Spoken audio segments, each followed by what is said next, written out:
I do Um, have one question, Kat. yeah, go ahead. Why? Why are hashes? Why Why are did they? hashes?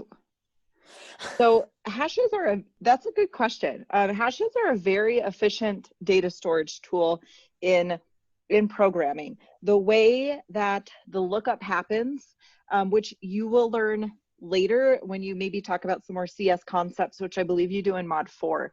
But the way that hashes or a computer will look up hashes is very efficient. The way that information is stored is very efficient. If you think about like an array is not always the most efficient tool, especially if you've got, say, like a million elements in an array. If you're trying to find something in that array, you're going to have to iterate through each and every element until you reach it. Like hardware can physically heat up because of the processing power that arrays take when there's too many elements. And think about it in terms of if you've got an array with a million elements, and if you have to iterate it through multiple times, it is extremely expensive. So with a hash, because of that key lookup, uh, Ruby or whatever programming language you're in is just going to look for that key specifically. And those keys can have like very unique identifiers. So it'll look for the key and then just look up the value. So it doesn't have to iterate through every single key value pair. So they're very efficient. They're also widely used in many programming languages. You might they're called dictionaries in some languages. In JavaScript, they're, just to confuse you, they're called objects. Um, but they act very similar. So if you can understand really well how to work with hashes in Ruby, you'll be able to understand that these concepts for any language you go to, um, and you'll start utilizing hashes a lot to store information. That was probably a very long-winded answer to your question. Uh, Would it be so? Would it be the hash? The key has to be unique, right? It has. Correct. Yes. Yep. So in a hash, like I'll just write that down. Oh, come on, Kim. Sorry, it's not hooked up. In a hash, the keys are unique, right? Which makes sense because when we think about like what, well, I want you all to do a warm up and then let's come back to this because I want to ask a question, but I want to just do a quick warm up, right? You already had a lesson, which is good, but we want to get the mind working and focused on hashes. So we've already done something like this, and that's why this is just your warm up. So spend just 3 minutes, um, and um, how would you accomplish these 3 tasks? And actually, maybe we'll spend less than 3 minutes, but you just jot it down in a notebook. Would be good to make sure you have the syntax or do it in a text editor, but just make sure you can do these. And if anything is gray, jot down a question and we'll definitely cover that. So I'll just give you a couple minutes here.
I'm muted. Gives me a thumbs up if you need more time. Okay, go for it. Thank you. Let's take another minute. And if you finish with these 3 things, just try to think about other more complicated things you might do with this. Maybe that's too vague right now, but.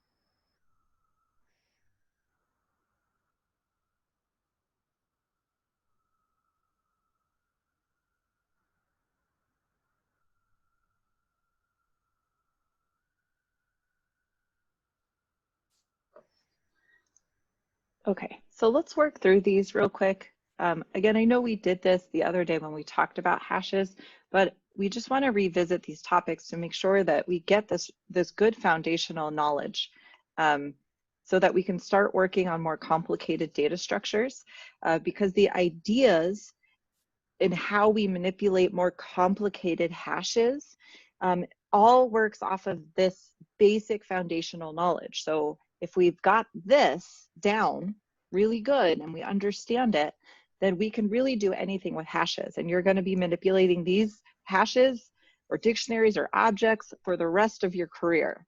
So you want to get really good at it. So I'm in Ruby now, let's comment this out. So yeah, did someone have a question? Yeah, just a quick question. I noticed there in the exercise, we had to add shoes and it's a string, even though before we had symbols. Is that something that it wouldn't be a good idea, or in this case, we should, for best practice, we should convert to symbols or not?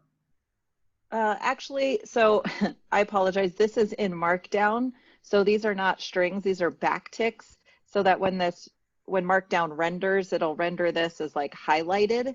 So it's not actually a string. But I like where you're thinking that if you're oops, now it's a string, I meant backticks. If you want to keep your keys consistent, right? So if your keys are already symbols, then any new key that you add should be a symbol data type, not a string.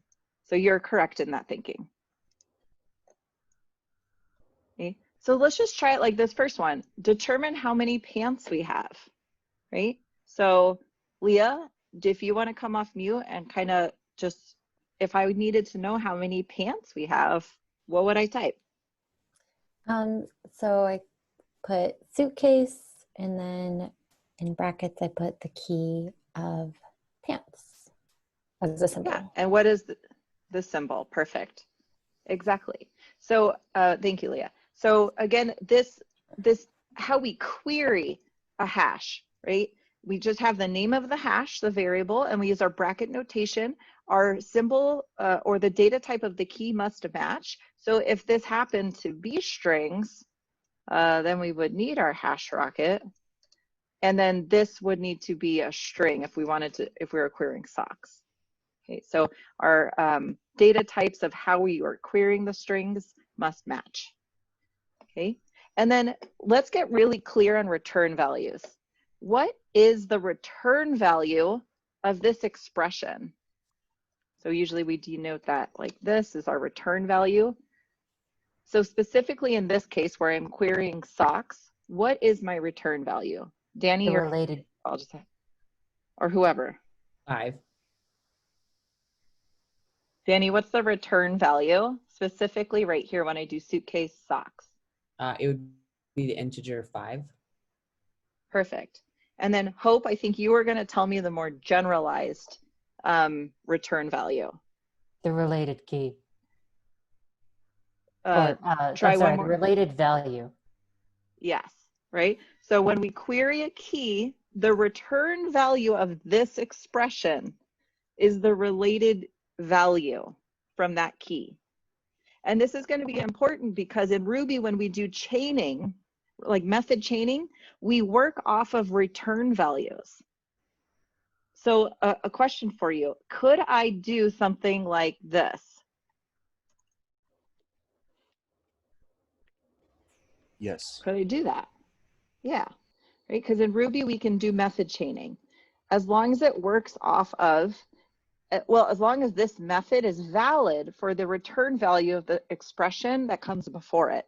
So we know that the return value of this expression in this particular case is an integer, and on an integer we can call .2f, or we could have called like round. Any method that an integer data type would respond to. Okay, we'll see that more and more, but I really want you to like get used to thinking about this every expression in Ruby and its return value.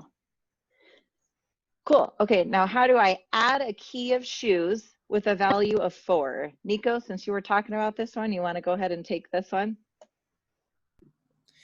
Okay, so I just do a suitcase, brackets, symbol, shoes with a, yeah, and then equals 4. Yeah, perfect. Right, so remember with this assignment operator, what it's going to do is take the name of the hash, set a key equal to this value. Okay? And this is where I wanted to come back to this idea of a unique key, right? If shoes already existed, I don't know why I'm not, let's say we had like 2 pairs of shoes here. I'm going to change socks back to be consistent. Okay, so if this is now my hash and I run line 18, what is going to be the output now of line 20? What will be the return value of line 20? 4. 4. Why is it, whoever said that, sorry, disembodied voices. Why is it 4 and not 6? Because you're reassigning the key shoes, not adding it in. So you would need a plus equals 4. Yeah, so we're reassigning it. So even though this shoes already exists in our hash, because keys have to be unique, if you do this assignment value like this, it's going to just take the key of shoes and set it equal to 4. It's not going to do, it's just going to override what already exists, because we cannot have 2 keys of the same type, and they can't be the same. They need to be unique. Okay, awesome. And then Sean, if you're wanting to come off mute, how would we add 2 more socks to the suitcase? I believe much like Tyler said, it would be how you have, like how Nico laid out, a suitcase with a symbol of shoes, but socks instead. And then we do plus equals 2 outside the brackets. Yeah. Mm-hmm. Awesome. And then this is because this is the longhand for reassigning, right? Right, so whenever we have an assignment operator, the right-hand side of our expression evaluates first. So we are querying the current suitcase. This will return, right here, it'll return 2. Oh, I guess if this is, let me comment this stuff out so it doesn't also run. So at this point now, with all that commented out, this will return 2 because it returns the associated value. We're adding 2 to that, so all this expression becomes 4, and then we're actually resetting, right, the key of socks to the value of 4. So it's actually replacing this key value pair. Yeah, just a clarifying question. Yeah. So suitcase socks equals suitcase socks plus 2. That totally makes sense to me, like the longhand version of it. And just to clarify, we could do suitcase socks plus equals 2, and that's the same thing, just in the shorthand version, correct? Yes, these 2 things are synonymous. Okay, thank you. Mm-hmm. I like to do it the longhand way just so you can really get a sense of what's going on. But typically you see it like this. So it just means add 2 to the current value and then reassign it.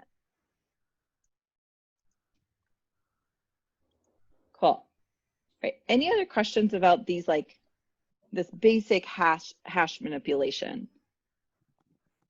Does this feel comfortable to you? Mm-hmm.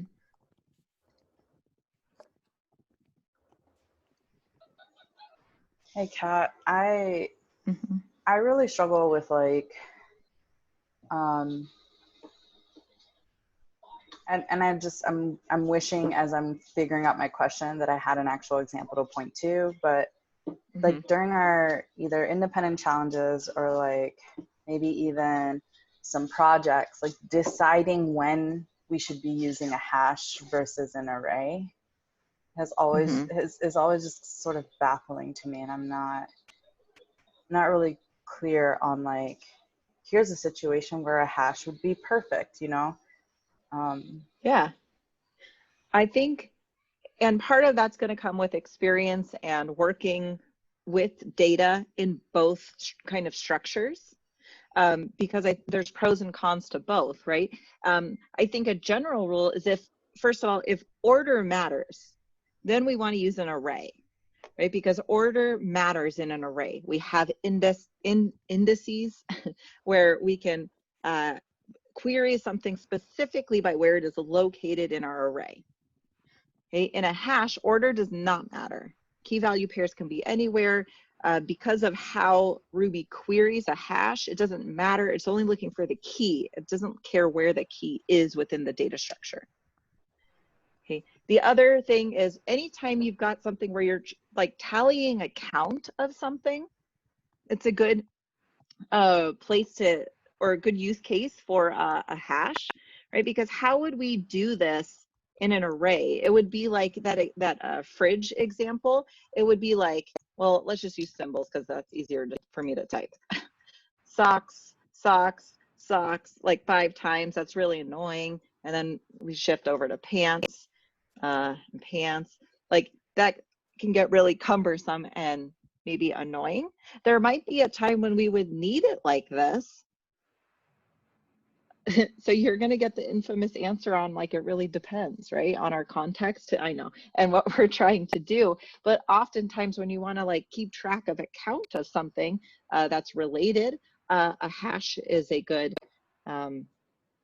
use case for that. Or anytime you need to like look up a value depending on a specific key.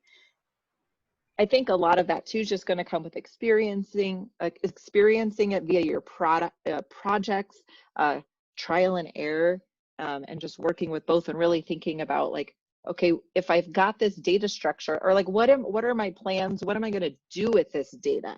Does it make more sense to leave it in a list form, or does it make more sense to do it as like a key value pair lookup? I don't know that I have a good answer for you. Basically. I appreciate the like counter example because I don't think I would immediately, I think I would look at this hash and be like, we're tracking of a count, right? But I don't think I would do the inverse and like be working on a design and think, oh, I might need to count it. Let's think of a hash, right? Like the inverse of it. So I appreciate that. But because I think the main explanation I've gotten of a hash is just like when data needs to be in relationship to one another. And I just felt like that was so broad that I was just like, okay, they're all related to one another. Yeah. Yeah, it can definitely be hard. Hey, Kat. Practice. Yes. Practice. I love it. So like, let's say, for example, I'm going to try to be specifically vague. So one thing that kind of comes up with our project is we have like a key set that then holds the value of an entire object. And obviously within that object, there are then like specific instance variables. How, for whatever reason it's eluding me, but how would you like, I realize that we would reference the key in order to kind of return the object itself that is housed as a value. And then once we kind of get to that point, then how do we iterate through that to get to like the specific like instance that we're looking at that's in that object? Yeah, that's a great question. And this is kind of what I wanted, why I illustrate this thing where we're working off of return values, right? So let's say, let's create a new data structure here. Let's do, trying to think things not, okay. Ooh, I know. Sorry, I got very excited there. Let's make, what? Nothing to be sorry about. Your excitement is fine. Thank you, Danny. So, okay, let's have some cats. So we've got Tabby, and then, I actually do have some examples, but I want to do other things with that example. So let's, what do I want to do here? Hold on, let's actually build this because I want to play with it. Like I want this to be a cat, cat 1, cat 3. Okay, and let's say cat 1, I don't have any classes built for this right now, so let's just pretend a little bit, is this is Fluffy, and maybe they have an age, right? Okay, so a cat has a name and an age. Bob is 10. Oh, I guess I need another cat for 3. So we have another cat named Luna. Luna's 6. Okay, so cats 1 and 3 are tabbies, and what's another kind of cat? Long hair. Okay, cats. Okay, all right. So I think this is kind of the structure you're talking about, Danny, where we've got these kind of indicators here, and then these are objects, right? If we had an actual class, these are objects that would be held within these arrays, right? So what if this? What if this? Given this example, and there's a lot of code I need you to assume right now, right? That these classes exist, which they don't right now. How would I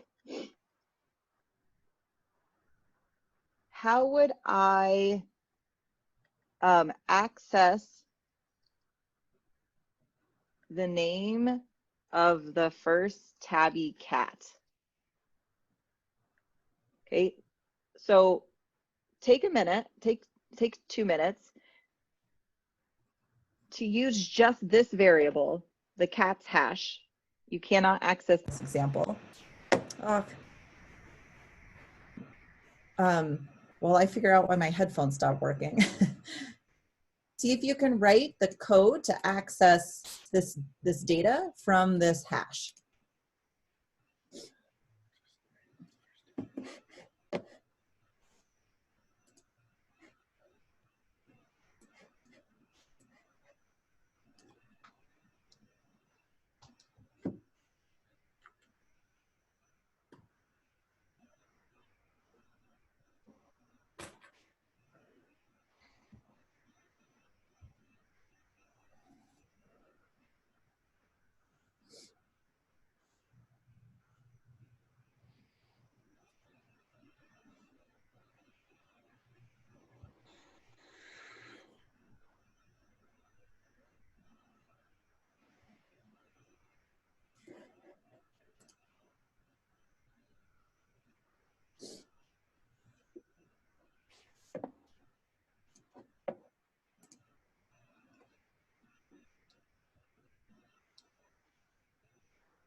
I'm sorry, say what are we extracting from it? I was writing it all down. Just whatever data we want to from that. Okay, the first tab. Sorry, it was really low.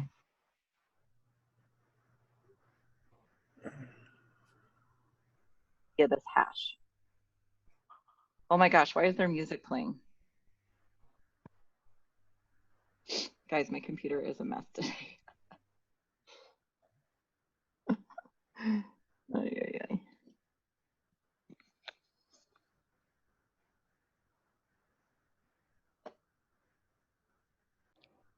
Okay, so let's, oh my goodness. Do you, where are you all at? Do you want another minute or do you got? Okay, let's spend another minute. Then we'll discuss it and then we'll take a palm.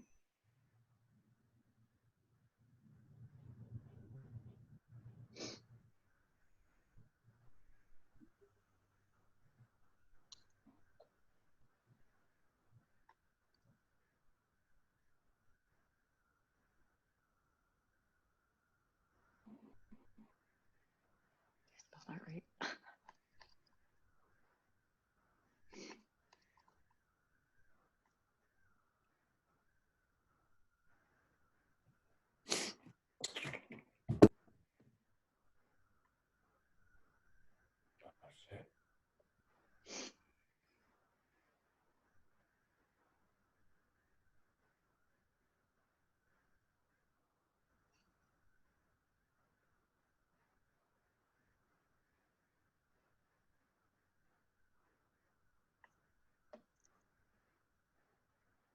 Do you all hear that? Sounds like wind rustling through. Is that just me?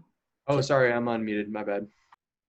Oh, that was totally you. That was kind of cool. Are you was in a my fault. forest? It's the wind in your forest. No, that's what I was gonna say. You're like the ambient noise to my background. A lot of gusts in the Grand Canyon, I feel it. Yeah, here at Shelf Road, it's a windy day.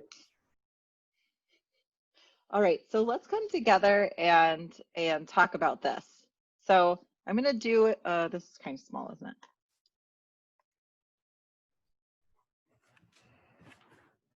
Howdy gay, I'm sorry, I'm messing up all your screen. Okay, can you see my code and my terminal? Yes. Yeah, okay.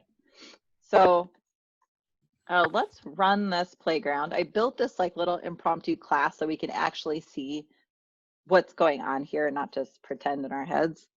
So I should have, if I type cats, this should be my hash, okay?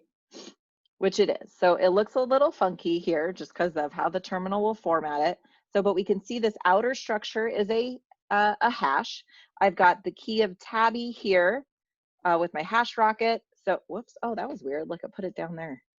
And then I've got this array with 2 elements in it, and they do look like cat objects, which, so I've initialized this correctly. And then we have the second key with the second cat object. So John, were you able to access the name of the first tabby cat? Heck no. I mean, Heck sorry, no. that was meant to, that was supposed to be said muted.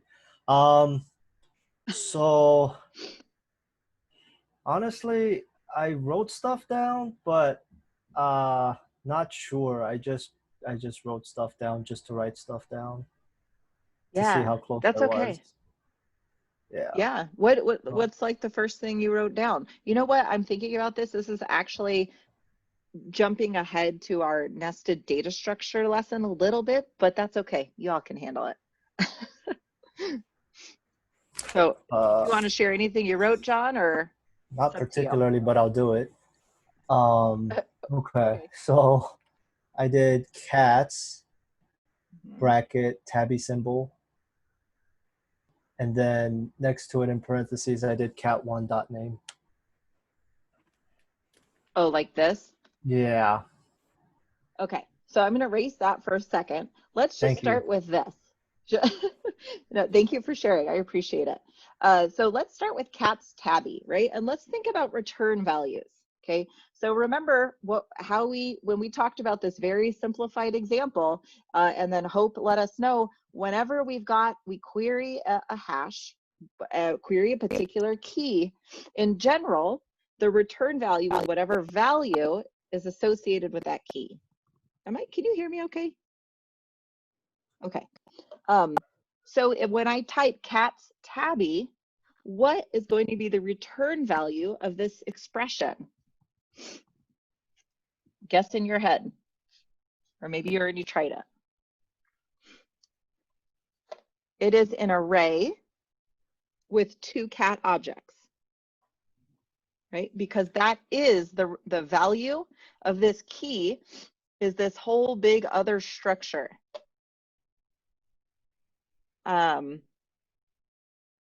This is not exactly the question you were asking, Danny, but let's just continue going down this one and then we'll come back to your question. As I'm working through this, I'm thinking about it. So, but let's work off of return values, okay? Because remember in Ruby, we can chain. So if we type this expression, cat's tabby, we know the return value is an array.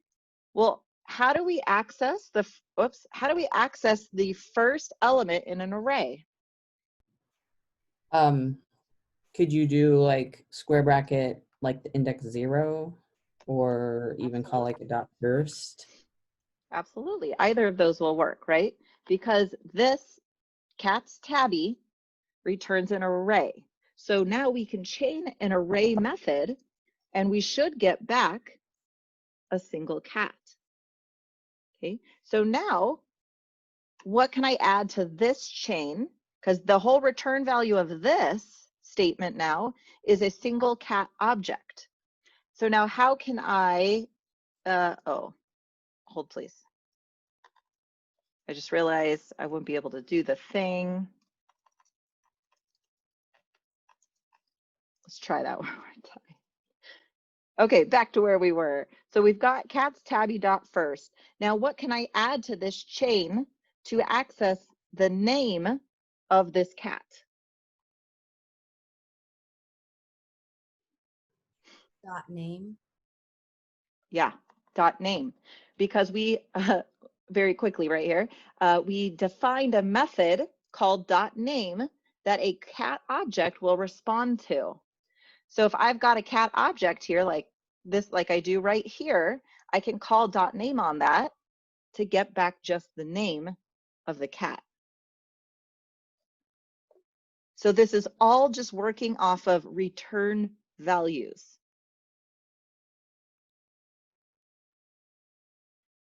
I want to do another example that's actually more closely matching the question you asked, Danny, but I want to take a POM first, even before I ask for questions, okay? So let's take a 5-minute POM. We'll come back, answer questions, and we'll do another example, okay? Thank you, 11:15. All right, so perfect, 11:15, thank you.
For those of you that are back right now, we do experiment real quick? I want to know when my music plays and when it doesn't. So give me like thumbs up if you can hear it and thumbs down if you cannot. Okay.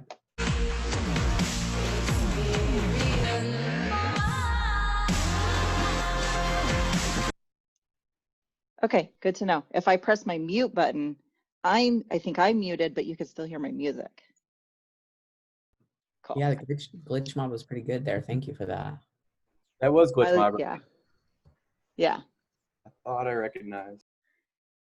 You're probably like really getting a sense of all the instructors' personalities by our music choices. Is Mike torturing you with Taylor Swift? Mike's is Just super kidding. confusing. Every time it's like a random genre. Yeah, Mike raises a lot of questions for me. Does Mike like Taylor He Swift does. ironically or not? Like I can't tell if it's a bit. No, he loves Taylor Swift. So, all right. What questions came up about this slightly more complicated example we decided to start with? I was super happy we went over it, so thank you. Yeah, we'll go over more of it. I'm going to break it down a little bit more, though. In fact, if there are no questions. Can I suggest an alternative I was trying? We can see if it works. Uh-huh. Yeah. I was doing cats, bracket symbol tabby, and then trying to access the index of the array, like 0. So, like that. Mm-hmm. And then chaining dot name on that? No. Okay, so that return. Surely can, though. Mm-hmm. Yep. So remember with Ruby and arrays, you have this dot first method. Oh my gosh, which is pretty much synonymous with this. And that bracket notation is still actually a method that is being called on an array. So yeah, so either doing it this way, and then you can still chain dot name on it because this expression still returns a cat object. Cool. Could you do like open bracket, 0, close bracket, and then another open bracket, 0, close bracket? Would that also work? Well, good question. What do you think? Because if we did this, right, 0 in the brackets, and then this is the return value of that expression, which is a cat object. Will a cat object respond to this? Oh, no, because it's not an array. Okay. I get Correct. it. Right? Okay. Perfect. And so, and I'm glad, like, I always encourage you to try it and pry to see what your error is, but always make a guess first and really think about, will it respond to this? And here, no, it says undefined method bracket for cat object, right? So remember that bracket notation is still actually a method. It just doesn't have the dot syntax. Cool. Let's try, this is actually more similar, I think, to your question, Danny, which is where I should have started, but that's okay. So I changed up these hashes. Let's go back in here. So we've got now the cat's array is now, I'm sorry, the cat's hash is now just a string as the symbol, and then it points to a value which is an object. This is a little more, I think, like your project, right? So now, same thing. If I wanted to, if I knew some reason I needed cat 2 and I needed to know the age of cat 2, how would I do that? Like write it down in your notes real quick, take like 20 seconds. See if you can write it down in your notes or your text editor. I know I need cat 2 and I need cat 2's age. Hey Kat, can you move your terminal over a little bit or your Atom over a little bit? Thank you. Oh, I see. Like this? Okay.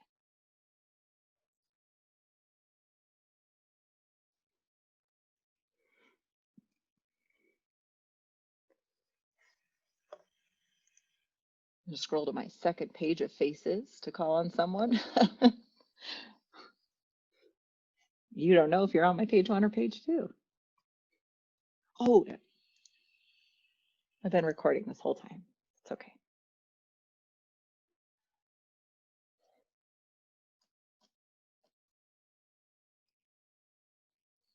Give me a thumbs up if you think you got it.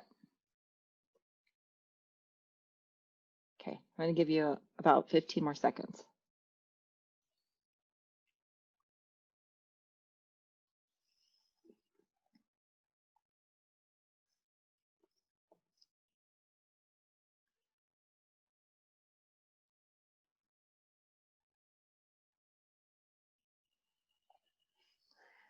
Okay. Carson, do you want to share with us what you tried and if it worked? Well, I don't know if you were able to try it actually. I But was writing it down. I didn't get to try it. Okay. Do you want to try to work through it with me? I'm not totally sure what we were doing. Oh, that is okay. That's okay.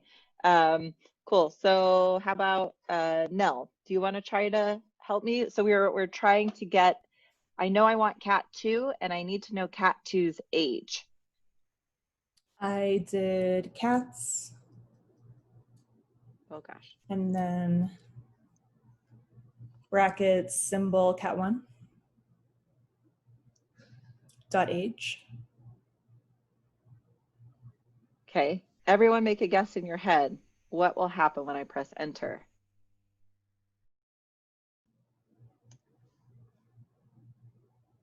Is this what you thought? So we have, what this is saying is undefined method age. Don't stop there, keep reading though, for nil class, which means at some point I'm trying to call this method age on nil. So I know this expression is actually evaluating to nil. Any ideas why? Is it because it's a value, not the key? It's because the way that we have the key set up is a string. Yes. So remember, you need to pay attention to the data type of the key. Okay, so if my keys are strings, you need to query it in the brackets as a string. If the keys are a symbol, like they are over here in cats by breed, then you can query it by the symbol. All right, so now so close. We just needed to change this to a string, and then let's do cat 2, right? Mm-hmm. Got it. Awesome. Perfect. Pay attention right, to data. so, exactly. That's going to be like just coin that phrase and put it on your monitor like the rest of your career. Pay attention to data types.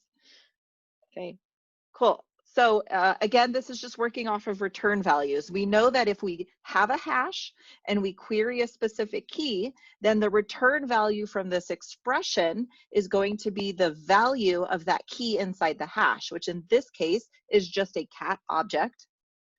And we know when we have a cat object, it will respond to the methods of .name and .age because I define them here with our attr reader. So I can call .age and chain that, and it will pop out that age. Okay. What questions do you have about this? Can you just say that again? What is the return value of a hash? Yeah, definitely. So, and it's the return value if we query a hash, because we know one of the keys, cat 2, right? The return value of this query is whatever the value of this key is inside the hash. So for example, let's say cat 3, right? What is the value of the key cat 3 in my cat's hash? Well, we just look after the hash rocket, we find the key cat 3, look after the hash rocket, and we could see this is the return value. I'm sorry, this is the value of the key, which is a cat object.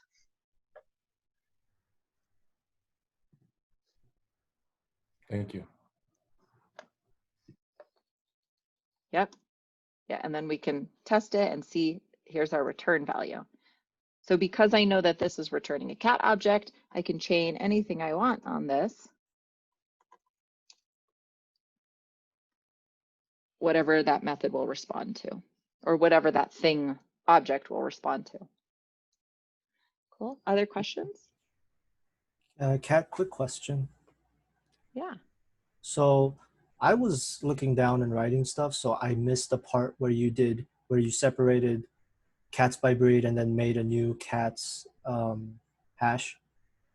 So originally it was just cats and no, there was no cats by breed, and that was the cat's hash, right? Mm-hmm. If that was the case, yeah. Go ahead. Oh, if that was the case, where it was originally, because that's what I was working off of, to call the cat to age, could I do it like before with cats brackets long hair symbol dot age? Ooh, great question. Let's think about this. So I'm using my cats by breed hash now because I just changed the name of it. So cats by breed, I'm going to query the key of long hair, a symbol, because my keys are symbols in this hash. What is the return value now of this expression?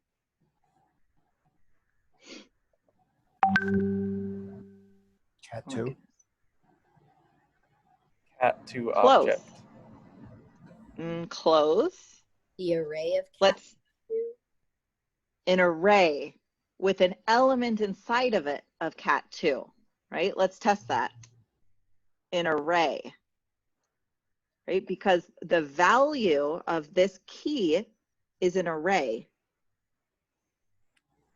right? So if you had just done this dot age, you're going to get an error. What error are you going to get? Anyone know? Make a guess. It's good to know, guess your errors too. No. Undefined method. Undefined method for an array. Dot age for an array. Yeah. Undefined method age for an array. Okay. So we need to dig a little bit deeper to get cat2's age from this hash. So John, what should we actually do here? If this is returning to us an array with brackets the cat object. Yeah. Yeah. Yep. And then we'll get, go ahead. Oh, sorry. I was just trying to think, but it came out aloud. So even if it's one element, we still have to call the place in the array. Yes, absolutely, because it is still inside of an array. So it does not know that you still want that element. You still have to specify.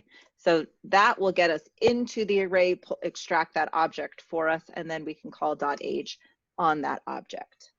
Understood. Thank you. Yeah, great exploration. You all are getting a head start on our nested collections. Yeah, but it's so fantastic because it's like, that's what we're kind of working with. So thank you, Kat. Absolutely. Hey, Kat, I've got a question. Go for it. If you wanted to, say, not hard code lines 39 through 43, right? You just have lines 35, 37, those objects. How would you what would be a method where you could just like automatically put cat1, cat2, cat3 and assign it the value of the key, the value of these cat objects? Did my question make sense? Yeah, it does. Let's try it. That's actually kind of one of the examples. Is it one of the examples I had? No. Let's just do it, right? So, okay, so Enrique just gave everyone a challenge. The challenge is write some code. So you could put it in a method if you wanted. Actually, let's do it this way. Oh my gosh, this is getting crazy. Brett, do you have a question? Or were you going to answer the challenge? Let's have everyone think about it. I have a different question. Okay, let's hold your question, Brett. Let's come back to it. Everyone, see if you can write a piece of code that builds a hash out of these cat instances. You can put it in a method, wrap it in a method if you want. It doesn't really matter. You just want some kind of code to go here that will, I guess you could just put this variable in a string as your key or a symbol, whichever you want.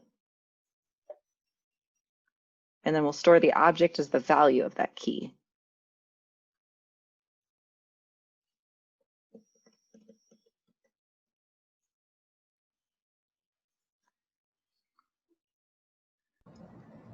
Kat, could you possibly type that out so we can see it?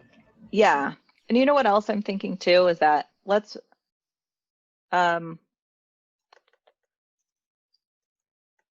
thinking a lot of things. Just you go with whatever you want to go with, and then we'll think together.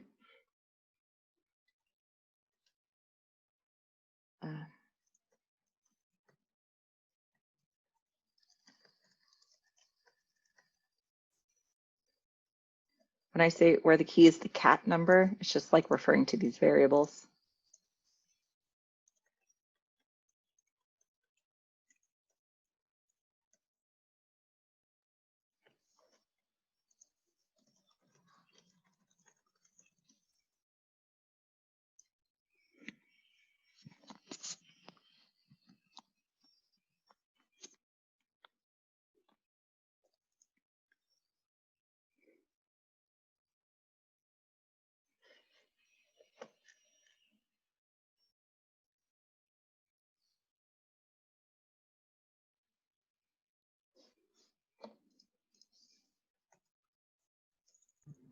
So I'm not sure I understand this. So we just need to create a hash with cat1, cat2, cat3 using that as the key and then the object as a variable, right? So we need like make a method or something. Is that what we're trying to do, or? Right. So you're wanting to do this dynamically, right? Because you could just create a hash literal and put it in like we just had it. But the question is like, how do you do this dynamically? Yeah. So maybe it's a method. Maybe you have a method that's like def add cats to hash. That's a terrible method name, but let's just go with that. And then these we'd need to move inside of here. Oh, I see. Okay, that's how I have access to it. Yeah. So now write some code here that will get all these cats into that same hash structure we had before, but does it dynamically. So don't just build it literally. Try to build it dynamically.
Anyone get something working they want to share?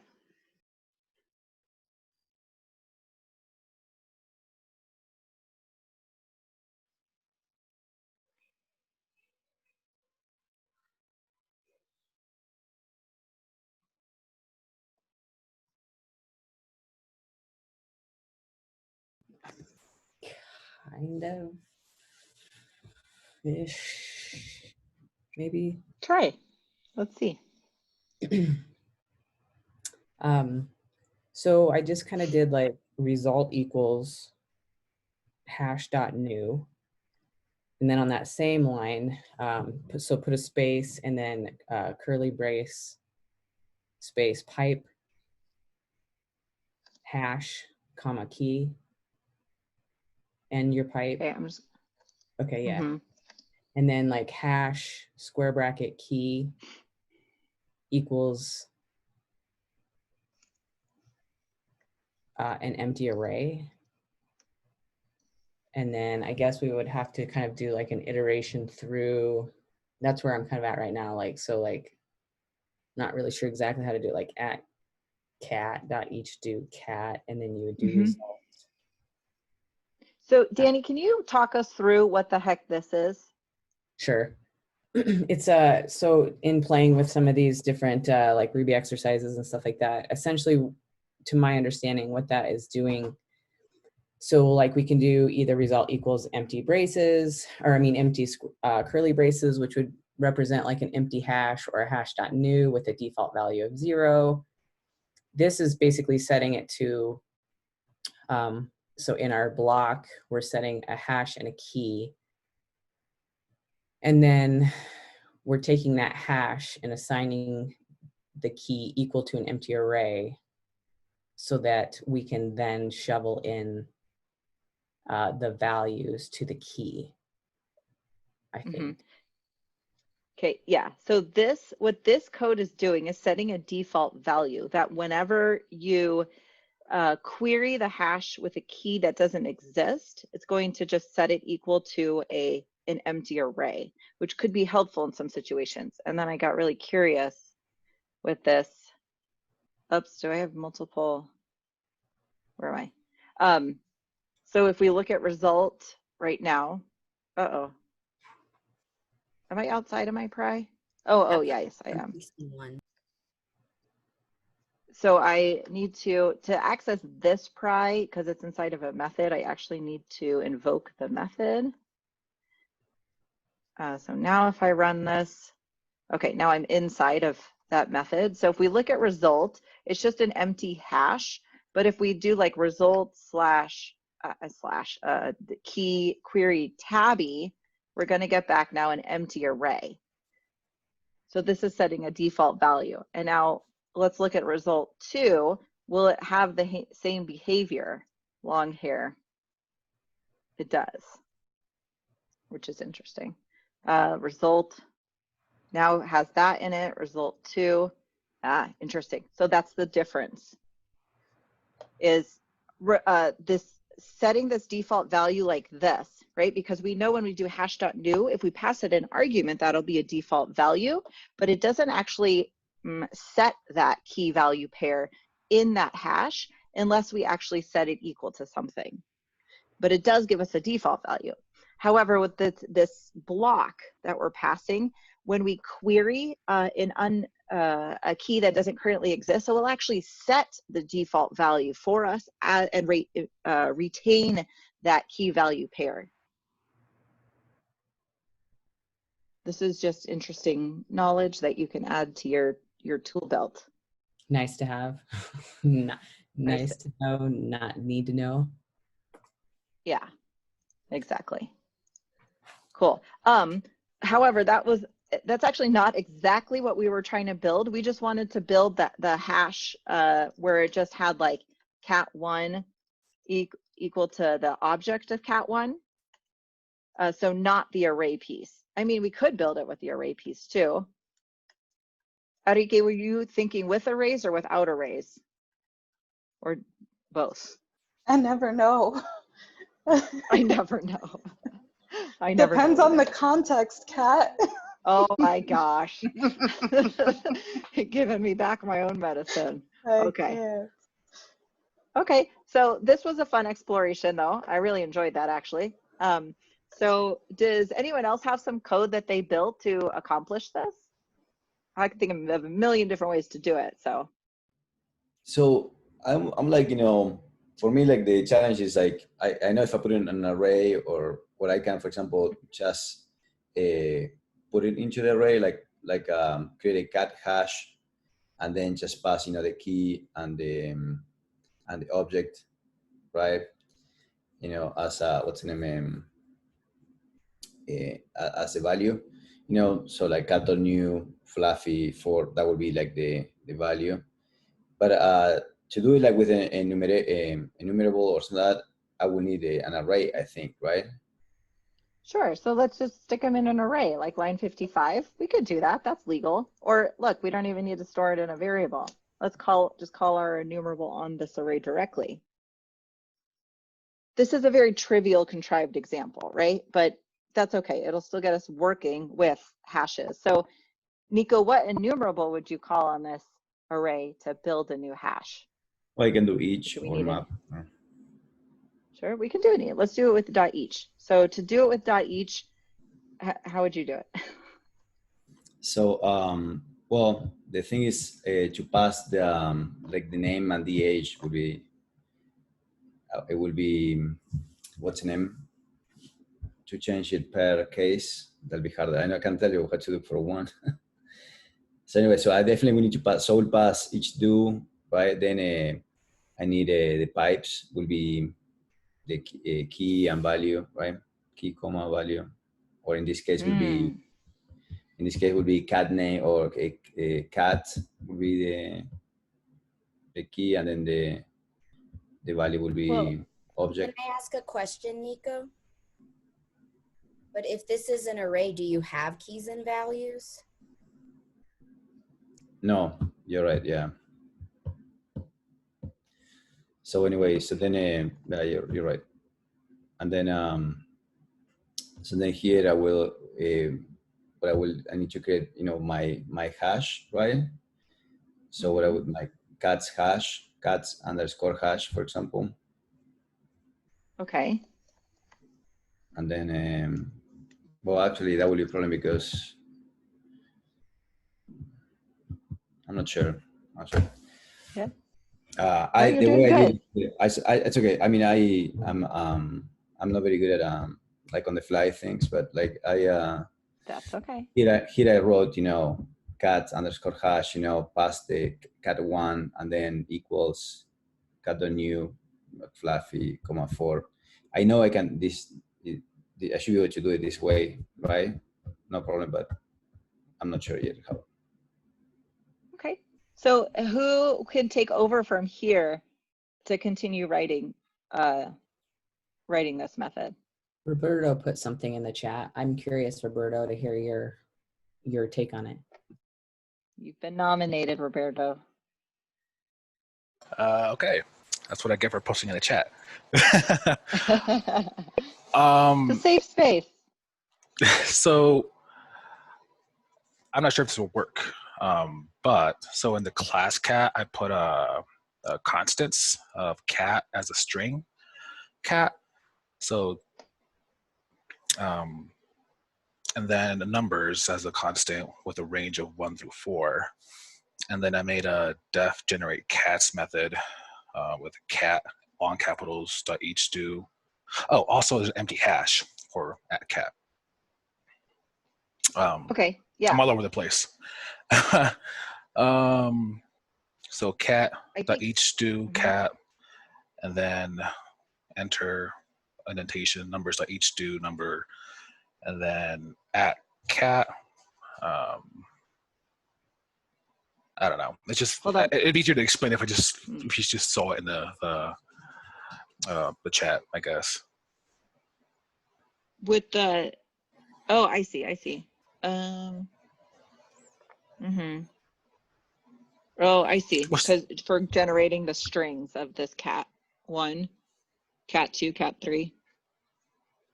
It's supposed to be numbers dot each, not numbers greater than each. So that's my mistake. Yeah. So I see. So let's go with, you've got some good stuff here. Let's just condense some of this all into this method, which is already a messy method. Let's just like build it because we're focusing on the hash right now, right? So instead of declaring that attribute of @cat, let's just declare that here. Let's store that here, okay? And then if you want some like, here, what you put was, let's say, well, we just have the string of cat, that's fine. We could use that in here. And then numbers 1 through 4. Well, maybe, okay. Let's just, I'm trying to think because like, what if we have lots of cats? Then we can't just do 1 through 4. Yeah, I just skipped. I asked about this and I skipped part of the instructions. I started putting the names of the cats as like, instead As of the cat keys? 1, cat 2 as the keys, yeah. And so Yeah, I made that's a fine. hash where it was basically exactly what you're doing down here on line 59. I put, I called cats, I put the key, and then it's cat.name, because that's what we're iterating over. And then I set it equal to the cat.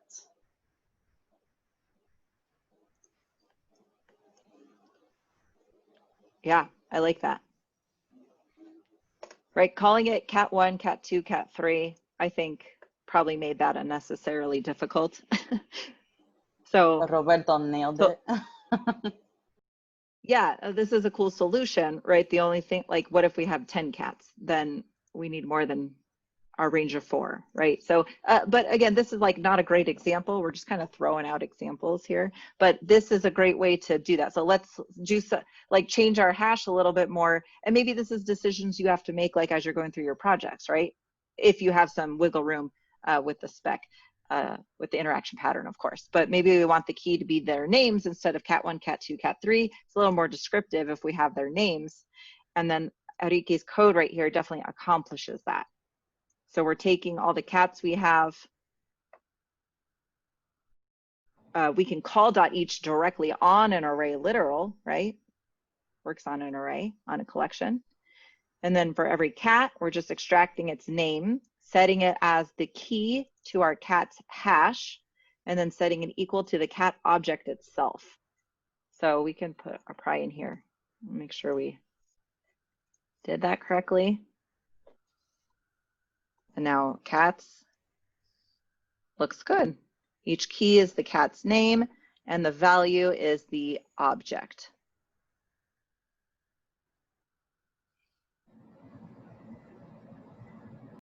Questions?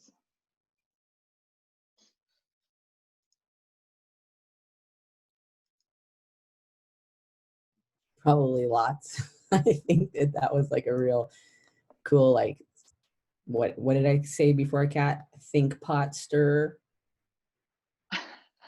So how did you put all the cats into the array? Literally. I just literally put those cats in an array. Or into the hash, I'm sorry. Cat's hash. Yep, right. So that's what this line is accomplishing. So if let's put our pry up there. Okay, so now if I go in here, my pry, so I'm right here, I'm inside of my .each block. Okay, so I can look at my block variable right here as cat. Gosh darn it. So cat is a reserved word in the terminal for, like concatenate. So let's change my block variable to cat with a K.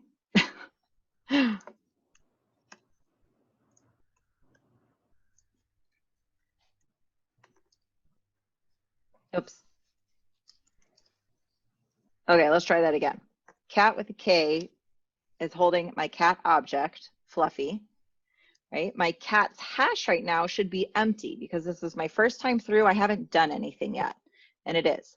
So the name of my hash is cats, right? And we know if we want us to create a key, then we need to put the name of the key that we want in brackets.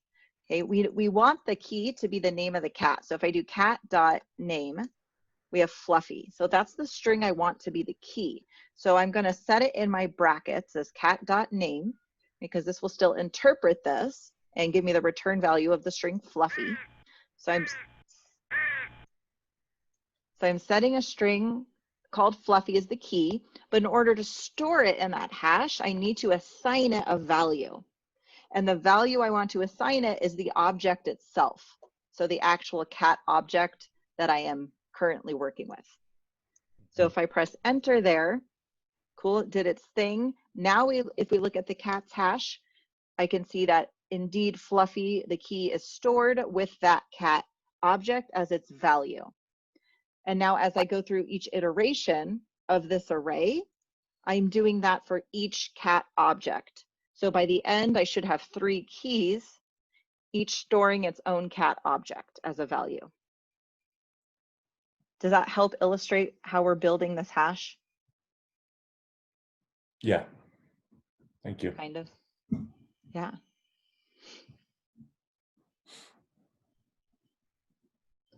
Yeah, that single equal sign is an assignment operator, and you've got to have that to actually create a key value pair inside the hash. Cool. Any other questions about what we built here? Thank you for this example, Enrique. I really liked it.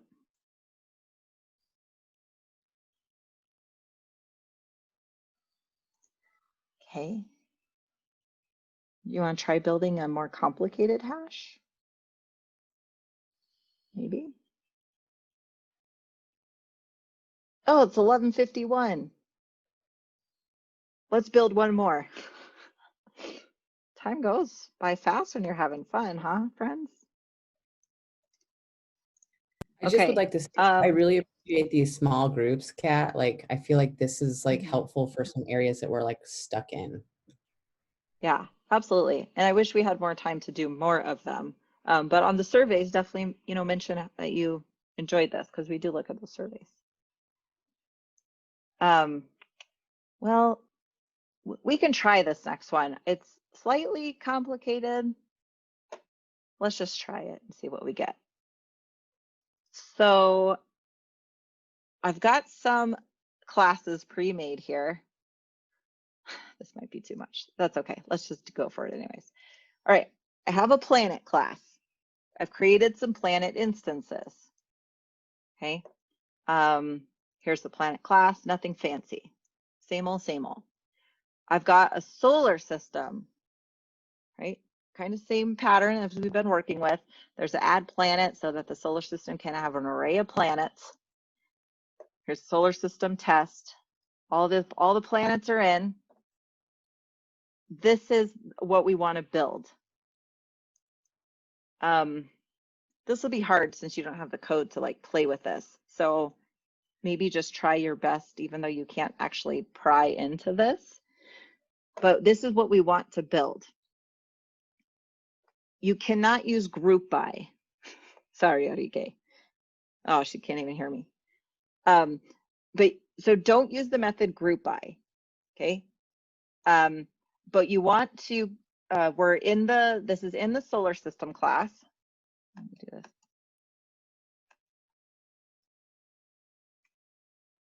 Okay, so we want a method called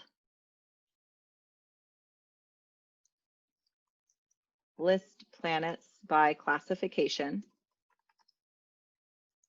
Okay, so what is the method that we can write in here to accomplish, to build this hash?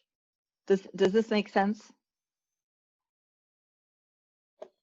We want the keys to be the two, there's only two classifications of planets right now, rocky or gas. Okay, so we want to create a key for each of those and then build arrays with the planet objects that match that grouping. Enrique, my disclaimer was you cannot use group by to build this. So I'll go ahead and explain it again. But if you feel like you're good to go, see if you can build this. Okay, and I know it's hard because you don't have this code, so just try your best and then we'll just work for a couple minutes, we'll build it together. But the reason, Enrique, I don't want you to use group by is because it takes the knowledge away from actually how do you build this. Group by would totally work in this case. Let's use something different. Got it. Sorry, I was having a problem with my audio, so I'm gonna try I this. Noticed, yeah. Just catch up when we figure it out together. Yeah, totally. You got it. So I just built some so tune me out if you're already working, but if you need me to go over this again, I built some planet objects. They have a name, a size, it doesn't matter. The only thing that really matters here is the classification. Okay, so they have an attribute of classification. What we want to build, so all these planets are stored in this array for the solar system. We want to build a hash that will pull out the classification and then build an array of the objects that match that classification. without using group by, I got you. Yes. So I think I got it. Okay, let's give a couple more minutes for everyone else to take a crack at it, and then I'll have you help me out, Austin.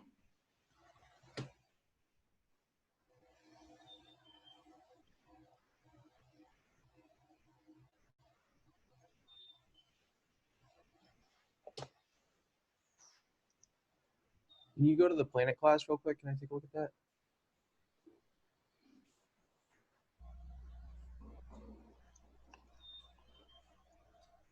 Thank you.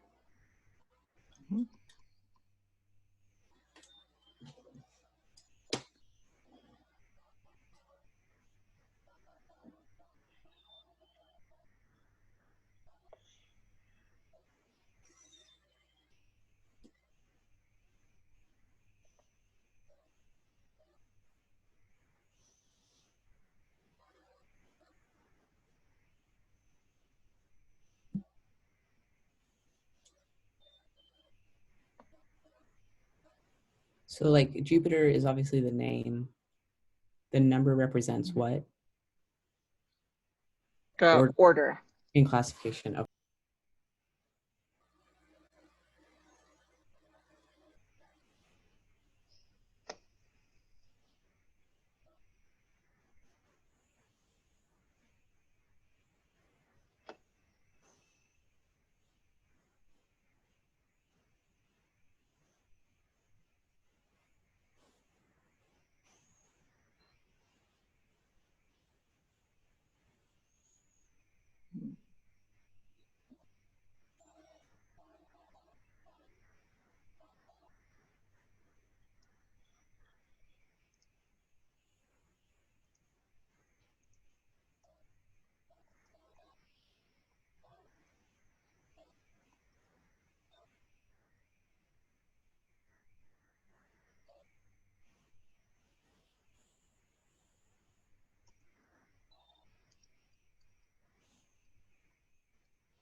Okay, I know that wasn't like sufficient time to really think about it, but we only have 2 minutes. So let's just have Austin kind of share. We can all look and talk about that code, and then you can kind of marinate on it. I was just gonna let you do it since you have it. I just wrote it down. I didn't. Oh, okay. Well, do you want to like help me write the code? Yeah. Okay. So I would have, you want to set a variable for a hash. So just call it expected, I suppose, to an empty hash. Yeah, let's name it better. Okay. No offense, because this is not in my test. This is in my code. So we could just call it like we called it breakdown yesterday. Let's call it breakdown. Okay. Planet breakdown. Okay, so then you have your planets array, so at planets dot each do for each planet in the block variable, or just planet in the block variable. Sorry. Oh. Then say if breakdown, and then in the square brackets say planet dot classification. Then underneath say a breakdown, and then in square brackets planet dot classification, shovel in planet, and then underneath that you would say else,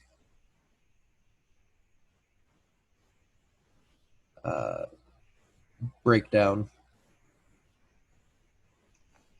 and then square brackets planet dot classification, set that equal to the array of planet. And then you have to return your breakdown. Return it from the method. Yes. Great. Austin, walk us through what this is doing. Okay, so if it goes through first, so if breakdown, let's just use the gas as an example. So if planet.classification is equal to gas, it will say, okay, let's put this planet into that array for that that key. So the value for that key. And then if it doesn't exist, it goes down to the else, and it will set that planet array equal to that key. Mm-hmm. Yep. I Okay. Yeah, this is great. So remember return values. Okay, so first we're checking because we know we want the classifications to be the keys. We're checking if this first classification, maybe this is gas, maybe it's rocky. We're checking if that key even exists, because if it does not exist, this statement will return nil. If it does exist, it will return hopefully an array with a planet inside of it, which is truthy.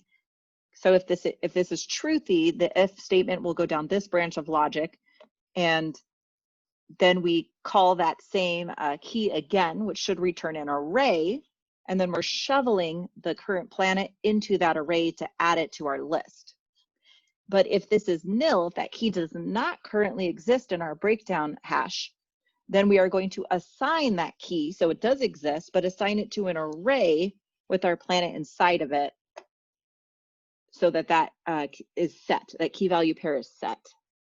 Okay, I know it's 12:02, so if you need to pop off, go right ahead. I'll stay on for a little bit more though. I am still recording to answer any questions about this method. Well, I have to go for a mentor session, so thank you very much. I'll see y'all later. Absolutely. Thanks, Hope. Yeah. Yeah, I think if there's no... Oh, go ahead, Adike. Go ahead. Well, I was just going to say, if there's no questions about the dot each, I tried to do this with dot reduce, but I'm not sure if I did it the right way. Go for it. So at planets dot reduce, and then I put in the parentheses a hash, and then I forget if we have to write do. I think we do. So do, and then pipes. I have breakdown, comma, planet, and I close it. Yep. And so this is the part where it looks almost exactly like the each. Yeah, that logic, the if statement is still exactly it. But I remember there being something about needing to call breakdown at the end of it. So I wonder if that happens at after the if statements, we just call breakdown. That's the right way to do it. Correct, because what you're returning it to reduce, so it has to be within the reduce block. Because remember, what reduce does is whatever block evaluates to, that is what it stores in its accumulator. Okay, and if this is like blowing your mind and you're like, I have no idea, that's okay. But that's how reduce works, is it works off this accumulator. So if we didn't have it right here, then whatever the return value of this is, which would be an array, would be stored in breakdown. And that's not what we want. We want it to be the hash. So we are going to return breakdown after the if else end runs, so that the updated hash of breakdown is what's returned and stored in our accumulator for the next iteration. Yeah, so this will work too. So using reduce, when you do at planets.reduce, in that the argument, you're passing the argument of an empty hash, so you don't have to set an accumulator like you do with each. Right. So reduce has like a built-in accumulator for you, and what this is the default value of that accumulator. So we want it to start as an empty hash, So it's going to name the breakdown equal to whatever we set here as the default value. It's kind of doing the same thing that this line on line 14 is doing. Okay. I feel like sometimes I still get, not sometimes, I'm not really sure why I have like this mental block around the conditionals and like knowing like how to use them. I don't know why. Like these, what that is. Yeah. Okay. Is there something specific about this like conditional that's unclear on why we did it this way? Or just kind of all in general? Maybe it's just because I've just been used to using like such basic like enumerables that I haven't really used like if, else, blah, blah, and enumerable. You know, it's just like planets.reduce or planets.each or whatever, and then you're just like planet, and then you do the key and set it equal, like without using like ifs and else's. So I'm not really sure if like where you could guide me to learn more about that, or I don't know, other than just practicing it, because the problem that happens here is like if we don't have this and we're just trying to like say do this, actually I don't know why I'm doing this. Right, if we're just saying, okay, take the hash of breakdown, get the key of the classification, so rocky or gas, and then shovel in the planet. Well, the problem is when this key doesn't exist yet, this statement right here is going to return nil. So we cannot shovel anything into nil. So that's why we have to have this conditional and two like routes of what to do is what do we need to do if the key does already exist? But what do we need to do if that key does not already exist? So okay. I would kind of say like anytime you're building a hash dynamically, that key, does it exist, is something you will have to consider. The other thing you could do though, Danny, with kind of that little default value thing you were talking about, or was it this thing? This could get around some of that, right? Because let's play with this. Again, this is just like playing now. If you need to go to lunch, I want to respect your time. But this is fun. We're here by choice. Really quick, just on the else, yeah. you're just assigning a key value, right? Don't you have to assign, or a key, don't you have to assign a value also? On line 30? Yeah, where it's equal planet.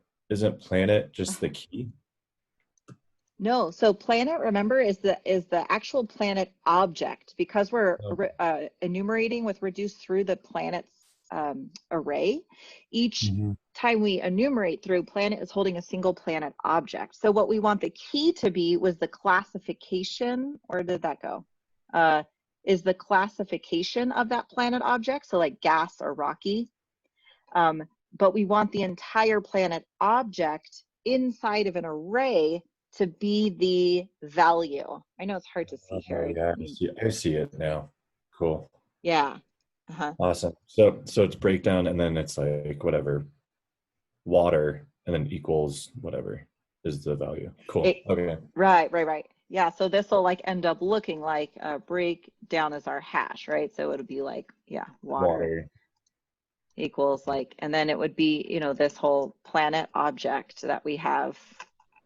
Atlantis. Yes, exactly. Just like that. Thank you. Yep. I wanted to do this thing real quick though. Okay, let's comment this out. Let's put this back up here. Instead of, actually, let's change result to breakdown, keep our variables. Now, will this work? Because now what this, whoops, I left the wrong one uncommented. Because with this one, remember how we saw with this one, if you call a key that doesn't exist, it will set it automatically to an array. So that kind of takes care of this if else for us, I think. Let's put a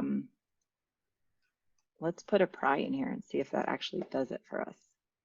Ruby, what am I don't, solar system test. Oh crap. Undefined method classification groups. Oh, I didn't even call it why did I call it this? No one corrected me on that. We're stuck on the hash Right. part of it. I know. All right, so let's see if breakdown actually stored it. Yeah, it totally did. That is pretty cool. Okay, so again, like to reiterate kind of what I said before, is that whenever you're building a hash dynamically, you have to consider the cases of if the key already exists and if the key does not already exist when we query that hash. So setting this little like default value of setting that array, if you query a key that doesn't exist, kind of takes care of that problem for you. And then you know this will not return nil anymore. If that key doesn't exist, it's going to return an empty array, and then you could just shovel the planet into it. That's kind of cool. So then it gets rid of your if else. Could we put that whole line hash.new inside our reduced parentheses? I think would that work, or would that? That'll blow my mind if that does. Can you do that? Great question. I don't know. I don't know that would look nice. Let's try it. Like that looks ridiculous. But let's just try it. That does look ridiculous. But the logic doesn't hold up anymore because we don't have to worry about the else. Right. So this goes away, that goes away, this goes away, that goes away. What is the? We still have to keep the return value right here. Yeah. Yes, because this returns an array, but we want to store the actual hash in the reduce. I don't know. Let's see if that works. I don't know either. Oops, if I put a pry in there, it would help. Hey, I had 0 failures, so I'm going to guess it worked. Yeah, that's really creepy. Creepy. Gosh darn it. Okay, hold on. I didn't store it. Like, let's store it in a variable so we can actually grab the return value of that. Okay. X. Lovely. Crazy. That's not okay. That's magic right there. That just blew my mind. I will say this looks weird, right? Oh, well, okay, so a lot of times you actually see this just with an H and a K. Whoops. Like this as like a shorthand for that. So if you reduced it, reduced it to this, then it's much shorter and doesn't go as far like horizontally. So you could do it that way. Okay, so that's kind of a magic like hash.new with that definition is kind of like a magic puzzle piece. It totally is. That's pretty fun. What is cool. this? So look at the solar system. What is this? What is the solar system thing we're working on? Is that just a class? Is this just a class and test that you created, the solar system? Yeah. Yeah. I was just creating an example that we could play with. But look at how like small this is now. You know, that's pretty cool. Keep that up there. Can I please type that out? Yeah. For a second. In my like. Oh, why is there a K here? That should be